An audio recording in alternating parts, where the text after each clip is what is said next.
Hello everyone. Good evening. So today I want to teach you organ description in anatomy. I want to show you step-by-step ways of describing an organ in anatomy. Let's get started. This is what we are going to use to describe an organ in anatomy. Easy approach to organ description. So we are going to use this one is Daisy looks so skinny on Saturdays, but looks very nice, fantastic. So Daisy is description. First of all, you start with the description of that organ. You describe, you tell, write or say the location of that organ. Then so is the size of the organ you are describing. And then the skinny that is for shape, the shape of an organ you are describing. Then the on is for organs associated, organs in relation, organs associated with the organ you are describing.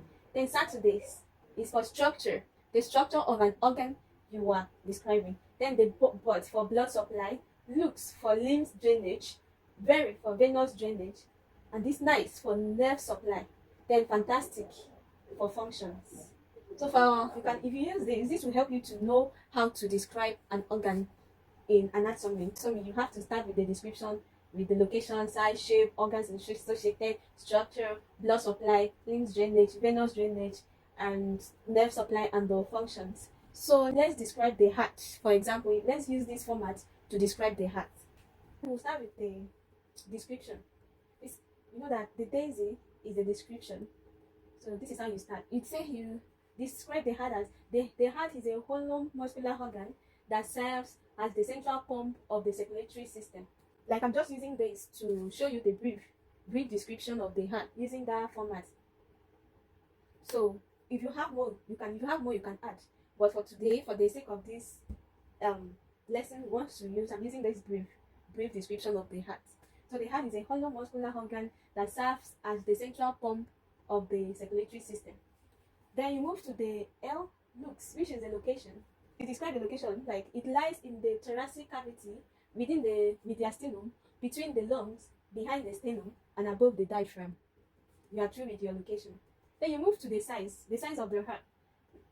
So roughly the size of a closed fist, about 250 to 300. Move to the shape. What's the shape of the heart? Conical in shape, with the basic directed upwards, backwards, and to the right, and the apex directed downwards, forwards, and to the left.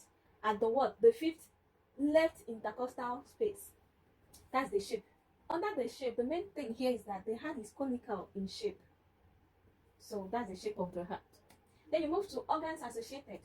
Anteriorly, that's the front. Anteriorly is the front. Anteriorly, number one is the sternum and the ribs.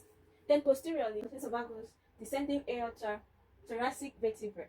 Then laterally, that's side, is the lungs and the pleural cavity. Then the inferiorly, that's the down, bottom. Inferiorly is the diaphragm. You're done with the organs associated. Then you move to the structure. So what's the structure of the heart?